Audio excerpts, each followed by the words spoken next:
మీ పరిశుద్ధ నామానికి వెల్లడైన కృతజ్ఞతలు, స్తుతులు, స్తోత్రాలు మనసారా చెల్లిస్తున్నాను దేవా. మీ ఉచితమైన మహాకృపలో మాకిస్తూ వచ్చిన విశేషమైన కాపుదలకై స్తోత్రాలు. మాకిచ్చిన గొప్ప పరలోక రాజ్యాన్ని బట్టి మీకు స్తోత్రం చెల్లిస్తున్నాం.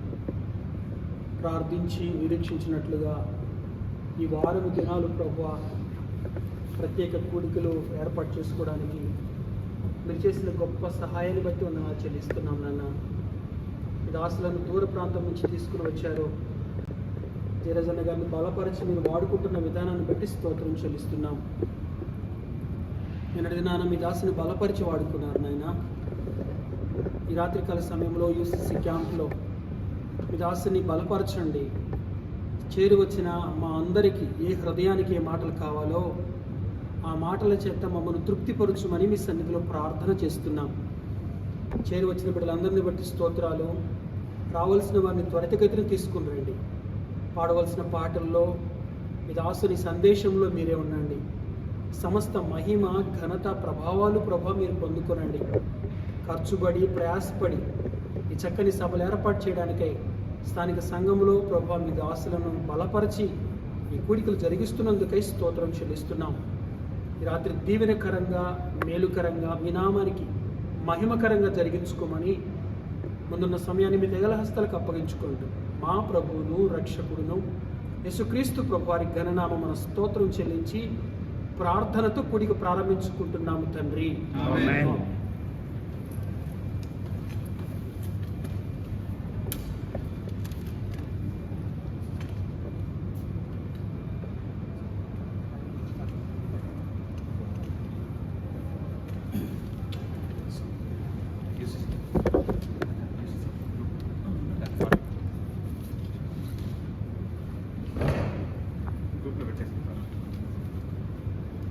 యేసుని స్వీకరించి దాంట్లో యేసుని స్వీకరించి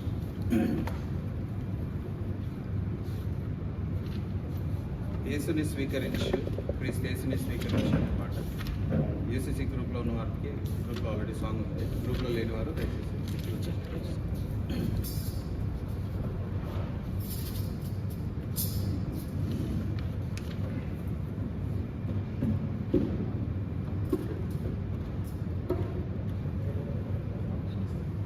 first two stanzas and last two stanzas full song. యేసుని స్వీకరించు, క్రీస్తుని స్వీకరించు, నీ హృదయపు ద్వారము తెరువుము, త్వరితము తానే ప్రవేశించును. నీ హృదయపు ద్వారము తెరువుము, త్వరితము తానే ప్రవేశించును. యేసుని స్వీకరించు, క్రీస్తుని స్వీకరించు, నీ హృదయపు ద్వారము తెరువుము, త్వరితము తానే ప్రవేశించును. నీ హృదయపు ద్వారము తెరువుము, త్వరితము తానే ప్రవేశించును. కనికరమందైశ్వర్యుండు, నిన్ను వాత్సల్యముతో విమోచించును. కనికరమందైశ్వర్యుండు, నిన్ను వాత్సల్యముతో విమోచించును. భయంకరమైన పాపము నుండి విడిపింప నిన్ను వెదకి వచ్చెను. భయంకరమైన పాపము నుండి విడిపింప నిన్ను వెదకి వచ్చెను. యేసుని స్వీకరించు, క్రీస్తుని స్వీకరించు, నీ హృదయపు ద్వారము తెరువుము, త్వరితము తానే ప్రవేశించును. నీ హృదయపు ద్వారము తెరువుము, త్వరితము తానే ప్రవేశించును.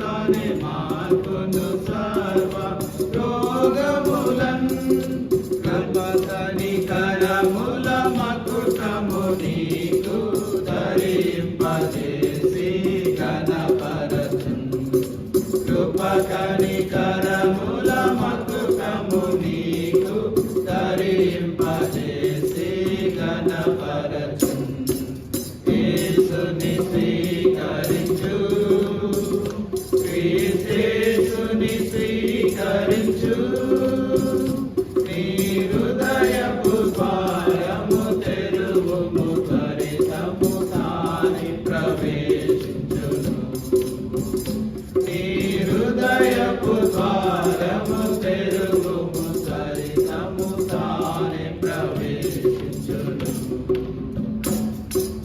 అందులకు దృష్టి కలుగజేసి అంగహీనులను లేపి నడువజేసి అందులకు దృష్టి కలుగజేసి అంగహీనులను లేపి నడువజేసి పలు విధములుగా వ్యాధిగ్రస్తులకు స్వస్థతనిచ్చెను తక్షణమే పలు విధములుగా వ్యాధిగ్రస్తులకు స్వస్థతనిచ్చెను తక్షణమే యేసుని స్వీకరించు క్రీస్తుని స్వీకరించు నీ హృదయపు ద్వారము తెరువుము త్వరితము తాని ప్రవేశించును నీ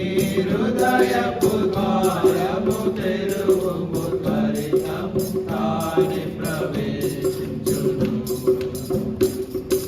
పాపపు భారము భరించు నీ రోగములన్నిటి తొలగించు పాపపు భారము భరించు నీ రోగములన్నిటి తొలగించు సహించెను కొరడాదే బలబాధను జయించెను అన్ని శోధనలను సహించెను కొరడాదే బలబాధను జయించెను అన్ని శోధనలను యేసుని స్వీకరించు యేసుని స్వీకరించు నీ హృదయపు ద్వారము తెరువుము త్వరితము తాని ప్రవేశించును నీ హృదయపు ద్వారము తెరువుము త్వరితము తాని ప్రవేశించును కలువరి సిలువలో వేలాడి తన రక్తము చిందించుదారులుగా కలువరి సిలువలో వేలాడి తన రక్తము చిందించుదారులుగా చేతులలో తన కాళ్ళలో చీలలు ముళ్ళ కిరీటము ధరించే చేతులలో తన కాళ్ళలో చీలలు ముళ్ళ కిరీటము ధరించే యేసుని స్వీకరించు క్రీస్తుని స్వీకరించు నీ హృదయపు ద్వారము తెరువుము త్వరితము తాని ప్రవేశించును నీ హృదయపు ద్వారము తెరువుము త్వరితము తాని ప్రవేశించును జీవమిచ్చుటకు ప్రాణమిడే మరి జయించెను ప్రతివిధ శోధనలు జీవమిచ్చుటకు ప్రాణమిడే మరి జయించెను ప్రతివిధ శోధనలు నీ కొరకై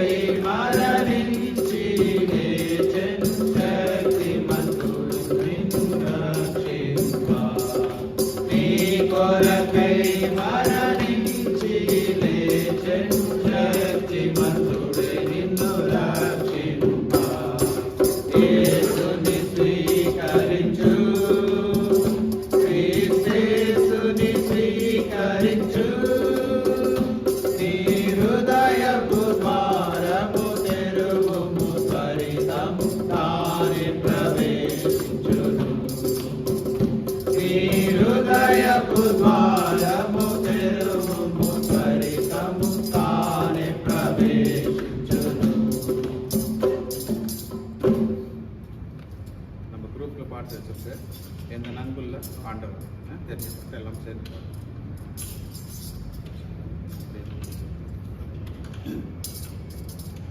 sing a Tamil song which has only 2 sentences.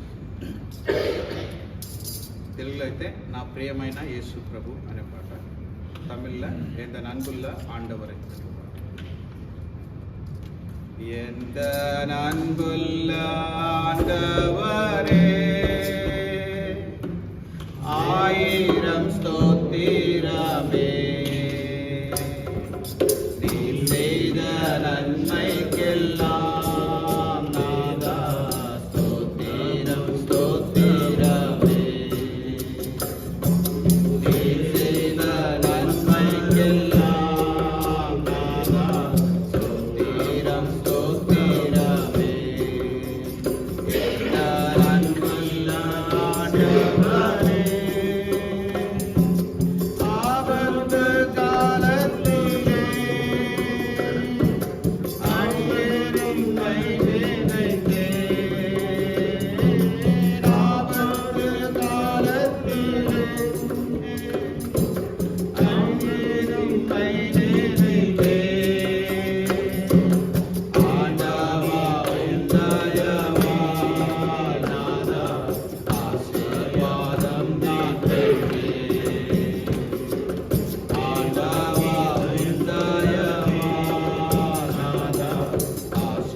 ஆறாவது சங்கீதம்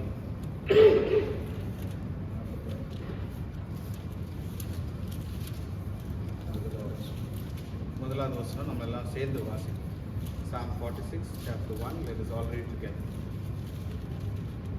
46వ కీర్తన మొదటి వచనం కలిసి. దేవుడు మనకు ఆశ్రయమును దుర్గమునై ఉన్నాడు, ఆపత్కాలములో ఆయన నమ్మదగినంత సహాయకుడు. ప్రార్థన చేస్తున్నాం. ప్రేమగల తండ్రి, యేసు నామములో స్తోత్రాలు. క్యాంప్ను బట్టి అమ్మనుడు, క్యాంప్ మేనేజ్మెంట్, కంపెనీస్, వర్కర్స్ అందరికీ ప్రార్థన చేస్తున్నాము. రక్షణ లేని వారిని కలిగించి రక్షణ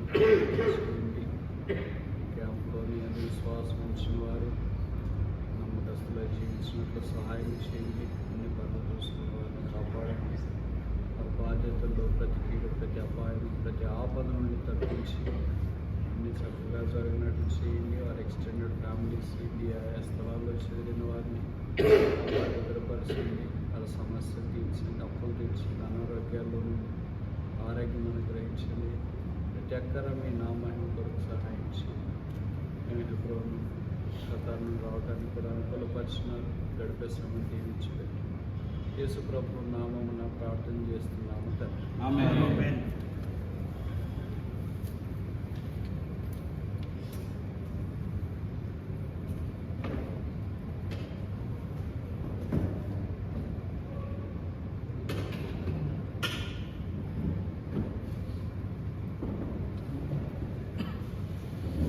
యేసుక్రీస్తు ప్రభువు మనము நம்புகொள்ளதகின ஆண்டவராகிய இயேசு வந்து நம்ம நம்புற ஒரு ஆண்டவராக இருக்கிறார். ఆయనకు ఇంకొక పేరు ఏంటంటే ఎబినేజరు సహాయపు రాయి. அவருக்கு இன்னொரு பேர் இருக்கு. அது என்னன்னு பார்த்தீங்கன்னா எபினேசரு, ஒரு உதவியின் ஒரு ஒரு ஒரு கல் மாதிரி இருக்கிறாராம். ఆయన సహాయం చేయుట నైస్. உதவி பண்ணுறது வந்து அவரோட ஸ்வபாவமாக நம்ம பார்க்குறோம். ఎప్పుడు కీడు చేయడు, అన్యాయం చేయడు. அவர் எப்பயும் நம்மளுக்கு அநியாயத்தை பண்ண மாட்டார், எப்பயும் நம்மளுக்கு வந்து கெடுதலை பண்ண மாட்டார். మనకి మొదటి వచనం 46వ కీర్తన మొదటి వరుసలో నమ్ముకొనదగిన సహాయం, ఫెయిత్ఫుల్ హెల్పర్. நம்ம படிங்க, வாசிங்க. தேவன் நமக்கு அடைக்கலமும் பலமும் ஆபத்து காலத்தில் அனுகூலமான துணையுமானவர். அனுகூலமான ஒரு துணையாக இருக்கிறார் நம்ம ஆண்டவர். ఎప్పుడైనా నమ్ముకొనదగిన సహాయకుడు, எப்போ நம்மளுக்கு வந்து ஒரு அனுகூலமான ஒரு என்ன துணை எப்போ இருப்பார் நம்மளுக்கு? ఇది ఆపత్కాలంలో நம்ம எப்போ ஒரு கஷ்டத்துலையோ இருப்போமோ, ஒரு தேவையில் இருப்போமோ, அப்போ நம்மளுக்கு உதவி பண்ணுவார் ஆண்டவராக இருக்கார். కీర్తనల్లో చాలా కాలాలు ఉన్నాయి. சங்கீத நம்ம படிக்கிற இதில் அநேகமான காலங்கள் இருக்குது. అన్ని కాలాలు యేసు ప్రభు ఆధీనంలో ఉన్నాయి. எல்லா காலங்களும் பார்த்தீங்கன்னா அது வந்து ஆண்டவர இயேசுவோட ஆதீனத்தில் அது இருக்கிற மாதிரி நம்ம பார்க்குறோம். కొన్నిసార్లు మనం వ్యవహారికంగా మాట్లాడేటప్పుడు కష్టాలు ఉన్నప్పుడు ఏం చేస్తాం, కాలం బాగలేదు అంటాం. நம்ம என்ன பண்ணோம்னாக்கா, எப்போது சூழ்நிலை சரியில்லை, கஷ்டங்கள் வந்துச்சு அப்படின்னா நம்ம என்ன சொல்லுவோம்னா, என் டைம் சரியில்லை பிரதர் அப்படின்னு சொல்லுவோம்.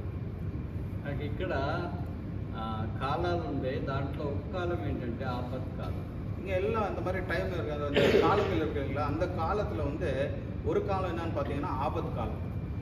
టైమ్ ఆఫ్ ట్రబుల్ అని ఇంగ్లీష్లో రాసించారు. ஆபத்தின் காலம் அப்படின்னு சொல்லி தமிழில் இங்கிலீஷில் எழுதப்பட்டிருக்கு. సో ఆపత్కాలము, కష్టకాలము, యవన కాలము, బాల్యకాలము, ఇబ్బందుల కాలము, చెడు కాలము, అజ్ఞాన కాలము, these are all the words used in book of psalms.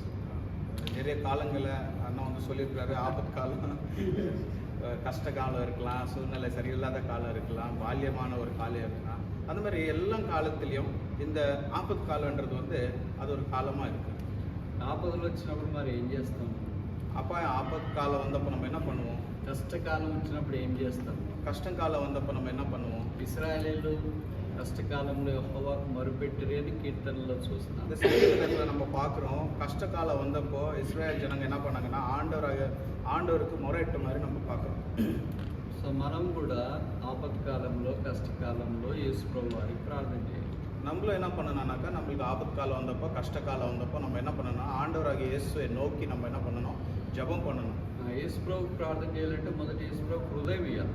நம்மளுக்கு ஆண்டவராகிய இயேசுக்கு நம்ம முறையிடணும் அப்படின்னு சொன்னாக்கா, முதலாவது நம்ம என்ன பண்ணணும்னாக்கா, நம்ம வந்து ஆண்டவராகிய இயேசுக்கு வந்து நம்ம இதயத்தை நம்ம கொடுக்கணும்.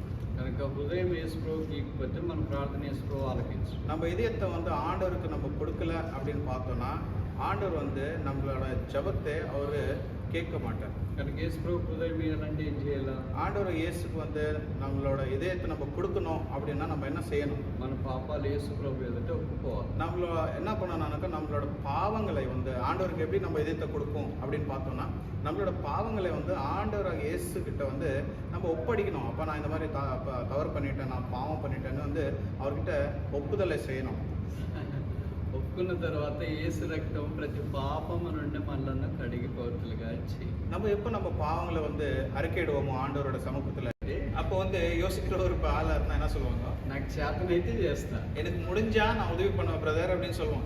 If it is not possible for me I cannot help you. எனக்கு முடியலன்னா நம்ம என்ன சொல்லணும்னா முடியாது பிரதர், உதவி பண்ண முடியாது பிரதர்னு சொல்லுவோம். అంటే మనకు చేయగలిగేది కొన్నే ఉన్నాయి, చేయలేను చాలా ఉన్నాయి. நம்ம செய்ய முடிஞ்சது சிலது இருக்கு, செய்ய முடியாதது நிறைய இருக்கு. ఇప్పుడు పూట భోజనం யாராவது வந்து பிரதர் ஒரு வாயை ஒரு ஒரு ஒரு சமயத்துல சாப்பாடு கொடுங்க அப்படின்னா நான் சாப்பாடு கொடுப்போம். 10 dirhams ఇమ్మంటే ఇస్తారు. ஒரு 10 ரியால் கொடுங்க பிரதர் அப்படின்னா கொடுப்போம். ఇంకా ఇంకేదైనా చిన్న చిన్న సహాయం కావాలంటే చేస్తారు. ஒருவேளை சின்னது உதவி தேவைப்படுதுன்னா நம்ம முடிஞ்ச ஒரு உதவியை வந்து நம்ம செய்ய விருப்பம். మరి వీసా కావాలంటే, வீசா வேணும் அப்படின்னு சொன்னா, రోగం వచ్చింది బాగా కావాలంటే, ஒரு நோய் வந்துச்சு, வியாதி வந்துச்சு, அதுல இருந்து நம்ம சுகம் பெற்றணும் these are the அப்படின்னு things we cannot help. அந்த மாதிரி விஷயத்துல வந்து யாரும் வந்து நம்மளுக்கு உதவி பண்ண అంటే முடியாது. మనం వారి కొరకు ప్రార్థన చేస్తాము, அவங்களுக்காண்டி நம்ம ஜெபம் பண்ணுவோம். కానీ ఇట్లా డైరెక్ట్ హెల్ప్ చేయలేము. ஆனா நம்ம வந்து டைரக்டா வந்து அவங்களுக்கு அந்த விஷயத்துல நம்ம கையாள முடியாது, நம்ம உதவி பண்ண முடியாது. యేసు ప్రభు ఇవన్నీ చేయగలడు. ஆனா ஆண்டவராகிய இயேசு வந்து இது எல்லாத்தையும் செய்யக்கூடிய ஒரு தேவனா இருக்கார். బైబిల్ సెలవిస్తుంది Mark 10:27 with God all things are possible. அந்த மார்க் எழுதின சுவிசேஷம் 10ஆம் அத்தியாயம் 27வது வசனத்துல இந்த மாதிரி சொல்லப்படுது, ஆண்டவராகிய இயேசுக்கு எல்லாம் செய்ய சாத்தியம். దేవునికి సమస్తము సాధ్యం. ஆண்டவருக்கு எல்லாம் சாத்தியம் அப்படி சொல்லப்படுது. సమస్తములో అన్నీ ఉన్నాయి. எல்லாம் அப்படின்னு சொன்னா எல்லாத்தையும் செய்ய முடியும் அவர் கையால். అన్నీ ఏమున్నాయి? విసగ ఉంది, అన్నీ ఏమున్నాయి? అప్పులు తీరేది ఉంది, అన్నీ ఏమున్నాయి? ఆరోగ్యమైనది ఉంది, అన్నీ ఆల్ ప్రాబ్లమ్స్ ఆర్ దేర్.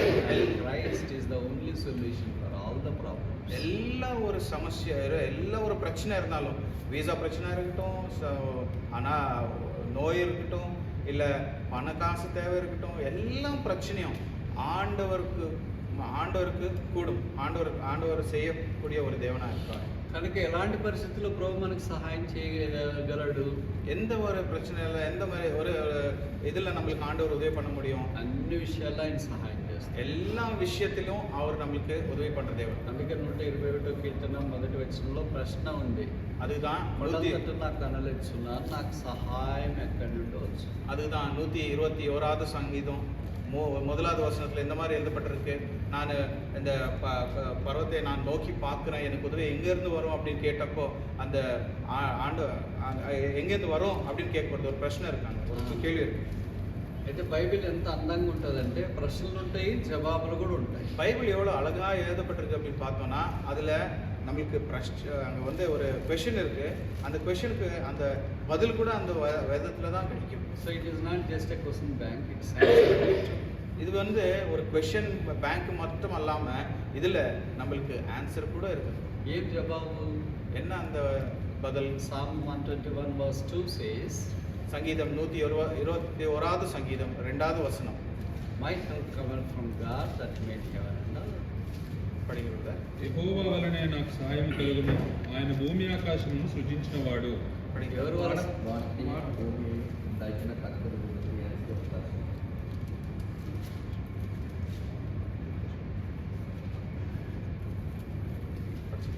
కనుక మనకు సహాయము యెహోవా ఎదురు నుండే వస్తుంది. நம்மளுக்கு வந்து இந்த பூமி ஆகாசத்தை சிருஷ்டித்த ஒரு ஆண்டவர்கிட்ட இருந்து தான் நம்மளுக்கு உதவி வரும் அப்படின்னு சொல்லப்படுது. So here it says that who is the source of our help? இங்க வந்து நம்மளுக்கு உதவி எங்க இருந்து வருது அப்படின்னு அங்க சொல்லப்படுதுங்க. ఆయన యెహోవాని ఇక్కడ చెప్పాడు. இங்க ரொம்ப ஸ்பஷ்டமா எழுதப்பட்ட என்ன எழுதப்பட்டிருக்கு அப்படின்னா அவர் வந்து யெகோவா தேவன் கிட்ட இருந்து தான் நம்மளுக்கு சகாயம் வருது அப்படின்னு మరి சொல்றாரு. ఆయన పవర్ అండ్ శక్తి ఏంటి? அவரோட பலன் என்ன, அவரோட சக்தி என்னமா இருக்குது? ఇప్పుడు ఎవరైనా వచ్చి మీకు సహాయం చేస్తామని చెప్తే யாராவது வந்து நான் உங்களுக்கு உதவி பண்ற பிரதர் அப்படின்னு சொன்னாங்கன்னா ఆయన కెపాసిటీ ఏమేమి చూస్తాం మనం. முதல்ல வந்து எனக்கு உதவி பண்ண வந்தார் இவரோட கெப்பாசிட்டி என்னன்னு பார்ப்போம். ఏ కంపెనీ సీఈఓనా లేకపోతే మినిస్టరా ఇమిగ్రేషనా ఏది అని మనం చూస్తాం. நம்ம என்ன பார்ப்போம்னா இப்போ எனக்கு வந்து உதவி பண்றேன்னு சொன்னாரு, அவர் வந்து நான் கம்பெனி சிஓவா இல்ல மினிஸ்டரா இல்ல ஏதோ பெரிய இதுல இருக்காரா அப்படின்னு நம்ம பார்ப்போம். ఆయన మన టైప్ అయితే మనం ఇంకా ఆయన సహాయం ఏం చేసుకోము, ఎందుకంటే ఆయన ఏం చేయలేడు అనుకుంటాం. அவரு நம்ம மாதிரி ஒரு ஆளா இருந்தா அவரை பார்த்த உடனே நம்ம நினைப்போம், அவர் என் மாதிரி தான் இருக்கான், அவர் என்ன தான் உதவி பண்ண போறாரு எனக்கு அப்படின்னு நினைப்போம். అయితే ఆయన చాలా పెద్ద పొజిషన్లో ఉన్నాడంటే, ஆனா நம்மளுக்கு உதவி பண்ண வந்து ஒரு ஆள் வந்து அவர் ரொம்ப பெரிய பொசிஷன்ல ஒரு இருக்கிறார் அப்படின்னா అప్పుడు ఆయన సహాయం చేయగలరని నమ్ముతాం. அப்ப அப்போ நம்ம என்ன பார்ப்போம்னா இவர் ரொம்ப பெரிய ஆளா இருக்காரு, கட்டாயமா இவர் நம்மளுக்கு சகாயம் பண்ணுவாரு அப்படின்னு யோசிப்போம். అలాగే ఇక్కడ యేసు ప్రభువుని గురించి చెప్పబడింది, అదే ఆయన మరి భూమిని ఆకాశమును సృజించిన వాడు. இங்க அப்படிதான் ஆண்டவர் இயேசு பத்தி இப்படி எழுதப்பட்டிருக்கு. அவர் வந்து பூமியும் ஆகாசத்தையும் சிருஷ்டித்த ஒரு தேவன் அப்படின்னு சொல்லப்படுது. అంటే ఇంత పవర్ ఎవరికి ఉంది? இந்த மாதிரி ஒரு பலன் யாருக்கு உண்டு? CEO లేరు, ஒரு CEO இல்ல, మినిస్టర్లే కాదు, ஒரு మినిస్టర్ அல்ல, గొప్ప గొప్ప అధికారులు, రాజుల సామంతులే కాదు, ஒரு பெரிய பெரிய அதிகாரிகள் இல்ல, அவங்க மட்டும் அல்லாம వాళ్ళంతా పావొచ్చే ఇక్కడ చుట్టుపక్కల అన్ని క్రియేట్ చేయొచ్చు. మీకు మాదిరి ఇట్లా పెద్ద అంబియన్స్ క్రియేట్ చేయొచ్చు. அவங்க வந்து இந்த மாதிரி ஒரு பெரிய இதா வந்து அவங்க காட்டுக்கொள்ளலாம். But who will create that? But இதெல்லாம் அவங்களால செய்ய முடியும். ஆனா வானத்தையும் அகத்தையும் பூமியும் யாரால உண்டாக்க முடியும் சொல்லுங்க? Nobody can ever do, only one person can do, that is Jesus Christ. இது எல்லாவற்றையும் யாரால செய்ய முடியாத ஒரு காரியம். ஆனா ஆண்டவராக இயேசு இதெல்லாம் செய்யக்கூடிய ஒரு தேவனா இருக்கார். యేసు ప్రభుకి భూమి ఆకాశము మన కొరకే చేసినాడు. இந்த ஆகாசத்தையும் இந்த பூமியை வந்து நம்மளுக்காக வந்து ஆண்டவர் சிருஷ்டித்தார். ఆయనకు ఒక చిన్నది మనం ఎట్లా చేస్తున్నాం, అర్థం చేయడం కష్టమా? நம்ம வந்து அவருக்கு ஏதோ ஒரு சின்ன விஷயம் பண்ணனா எப்படி பண்ணுவோம்? இந்த கண்ணாடியை நம்ம செய்ய முடியுமா? ఇది వాచ్ చేయడం కష్టమా? இந்த வாட்சை வந்து தயார் பண்றது ரொம்ப கஷ்டமான வேலையா? పెన్ను తయారు చేయడం కష్టమా? இந்த பெண்ணை ஒரு தயார் பண்றது கஷ்டமா? ఇవన్నీ సాధారణంగా చాలా తేలిక. இதெல்லாம் வந்து ரொம்ப சாதாரணமா செய்ய முடிஞ்ச ஒரு வேலை. ఇలాగ మనిషి తేలిక ఎలాగ చేస్తాడో దేవుడు కూడా ఆకాశాన్ని భూమిని అంత తేలిక చేశాడు. இந்த மாதிரி மனிதன் வந்து இந்த சின்ன சின்ன ஒரு காரியத்தை எப்படி செய்ய முடியுமோ அதே மாதிரி ஆண்டவர் வந்து ஆகாசத்தையும் பூமியும் உண்டாக்க முடியும். కనుక ఇవన్నీ దేవునికి ఒక సామాన్యమైనవి. இதெல்லாம் வந்து ஆண்டவருக்கு ரொம்ப சாமானியமான ஒரு காரியமா இருக்குது. ఆయన యొక్క శక్తి అంత గొప్పది, அவரோட பலன் அவரு மிக பெரியமான பலனா இருக்குது. అలాంటి ఆయనకి మన సమస్యలు ఒక చిన్న వెంట్రుకతో సమానం. அந்த மாதிரி ஒரு தேவனுக்கு வந்து நம்மளோட సమస్య நம்மளோட பிரச்சனை எல்லாம் பார்த்தா ஒரு தலை முடி போல இருக்கு. అయితే మనకున్న సందేహం ఏంటంటే, మరి అంత చిన్న సమస్య మనది అయినప్పుడు దేవుని దృష్టిలో ఎందుకు ఆయన సాయం చేయడు? இப்போ நம்மளுக்கு ஒரு கேள்வி என்னன்னாக்கா, சரி இப்போ ஆண்டவருக்கு வந்து நம்ம தலைமுடி மாதிரி ஒரு சின்ன பிரச்சனை மாதிரி நம்மளோட பிரச்சனை எல்லாம் காணும்போது அவர் ஏன் நம்மளுக்கு உதவி பண்ண மாட்டேருக்காரு அப்படின்னு நம்ம யோசிப்போம். ఆయన పేరే సహాయం చేసేవాడు. இப்போ நம்ம இப்போ வாசிச்சோம், அவருக்கு இருக்கிற பேருனா அவர் உதவி பண்ற ஒரு தேவன் அப்படின்னு பேர் இருக்குது. మరి ఎవరికి సహాయం చేస్తాడు? ஆனா யாருக்கு உதவி பண்ணுவார்? ఆయనకే పక్షపాతం ఉంది. அவர் வந்து இப்போ இவருக்கு பண்ணணும் அவருக்கு பண்ண கூடாது அப்படின்ற ஒரு பட்சபாதம். పురుషులకు చేయకూడదు, పిల్లలకు చేయాల, పెద్దలకు చేయకూడదు, అట్లా ఏం పక్షపాతం లేదు. பசங்களுக்கு அவருக்கு வந்து இவங்களுக்கு தான் செய்யணும் இவங்களுக்கு தான் செய்யக்கூடாது அன்ற மாதிரி ஒரு டிஃபரன்ஸ் இல்ல, அந்த மாதிரி பாக்குற ஒரு தேவன் அல்ல அவர். He is God to all. அவர் வந்து எல்லாருக்கும் ஆண்டவராக இருக்கிறார். So Romans chapter 10 verse 36 says that Jesus Christ is the Lord of all. ரோமிக்கு எழுதின புத்தகம் ஒரு 10ஆம் அத்தியாயம் 36வது வசனத்துல இந்த மாதிரி சொல்லுது, ஆண்டவர் வந்து எல்லாருக்கும் தேவனா இருக்கார். యేసు క్రీస్తు, ஆண்டவராக இயேசு యేసు అనే పేరు చెప్పను. ఆండవరు దేవుడు దేవుడు దేవుడు అంటే ஆண்டவர் இயேசு. యేసు క్రీస్తు అందరికీ ప్రభు. ஆண்டவர் இயேசு கிறிஸ்து வந்து எல்லாருக்கும் தேவனா இருக்கார். యేసు క్రీస్తు is Lord, Jesus Christ is Lord of all. ஆண்டவர் இயேசு கிறிஸ்து வந்து எல்லாருக்கும் தேவனா இருக்கார். అంటే it includes everybody. அவர் அது வந்து எல்லாருக்கும் அப்படின்னு சொன்னா எல்லாருக்கும். It includes Tamilians, அங்க தமிழ் ஆள் இருக்கலாம், ஆந்திரா இருக்கலாம், ஹிந்தி பேசுறவங்க இருக்கலாம், நேபாளி பேசுறவங்க இருக்கலாம், இந்தியா மிடில் ஈஸ்ட் இருக்கலாம், சைனா இருக்கலாம், யூரோப் இருக்கலாம், அமெரிக்கா இருக்கலாம், ஆஸ்திரேலியா இருக்கலாம். all human beings. எல்லா மனிதருக்கும் He is the Lord of all. ஆண்டவர் இயேசு வந்து எல்லாருக்கும் தேவனா இருக்கார். எல்லாருக்கும் உதவி பண்ற ஒரு தேவனா இருக்கார். సూర్యుడు ఎంతమందికి ఉదయిస్తాడు? சூரியன் வந்து யார் மேலெல்லாம் வெளிச்சம் கொடுப்பார்? భూమి ఎంతమందికి ఉంది? இந்த பூமி எவ்வளவு பேருக்கு இருக்குங்க? ఆక్సిజన్ ఎంతమందికి ఉంది? நம்ம இந்த ஆக்சிஜன் நம்ம எடுக்கிறோம் காத்து, அது எல்லாம் எவ்வளவு பேருக்கு இருக்கு? ప్రాణం ఎంతమందికి ఉంది? யாருக்கெல்லாம் உயிர் இருக்கு? రక్తం ఎంతమందికి ఉంది? யாருக்கெல்லாம் இந்த ரத்தம் నాకు இருக்கு? రక్తం లేదని చేయొద్దు. எனக்கு ரத்தமே இல்ல பிரதர் அப்படின்னு சொல்றாங்க, கையை தூக்கி காட்டுங்க. నాకు ప్రాణమే లేదని చేయొద్దు. பிரதர் எனக்கு உயிரே இல்ல பிரதர் அப்படின்னு சொல்றாங்க, கையை தூக்கி. మనకి యేసు ప్రభువు ఇవన్నీ మనకు ఉచితంగా ఇచ్చినాడు. ஆண்டவர் இயேசு வந்து இதெல்லாம் நம்ம ஆண்டவராக இயேசு అందరూ అనుకుని చెప్పలేవు కదా. Lord Jesus. Yeah, I know that. Okay, கர்த்தராகிய இயேசு வந்து இது okay. He gives everything freely. கர்த்தராகிய இயேசு வந்து எல்லாத்தையும் நம்மளுக்கு உச்சிதா கொடுப்பாரு. Otherwise, we cannot purchase these things. இதெல்லாம் நம்ம வந்து பணம் கொடுத்து வாங்கினா முடியுமா நம்ம கையில? ఇదంతా డబ్బులు ఇచ్చుకోలేం కదా. பணம் கொடுத்து வாங்க முடியாது இல்லைங்களா? మీరు ఆక్సిజన్ డబ్బులు ఇచ్చుకుంటారా? நம்ம காத்து எடுக்கிறோம், அந்த காத்து பணம் கொடுத்து வாங்க முடியுமா?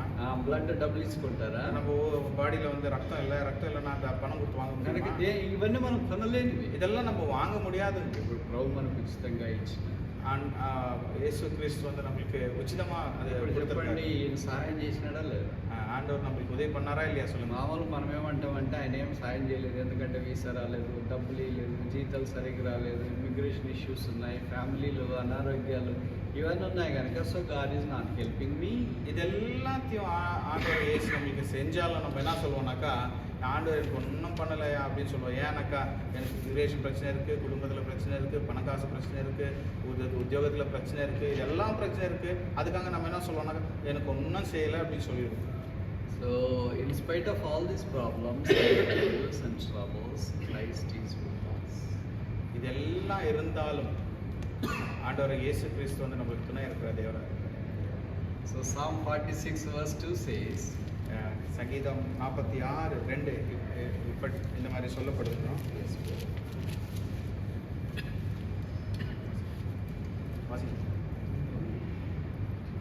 ஆகையால் பூமி நிலை மாறினாலும் மலைகள் நடுச்சமுத்திரத்தில் சாய்ந்து போனாலும் 3 కూడా அதில் ஜலங்கள் கொந்தளித்து பொங்கி அதில் பெருக்கினால் பர்வதங்கள் அறிந்தாலும் நாம் பயப்படம். ఇప్పుడు మనం భయపడుతున్నామా భయపడట్లేదు? இப்போ நம்ம பயப்படுறோமா பயப்படலையா?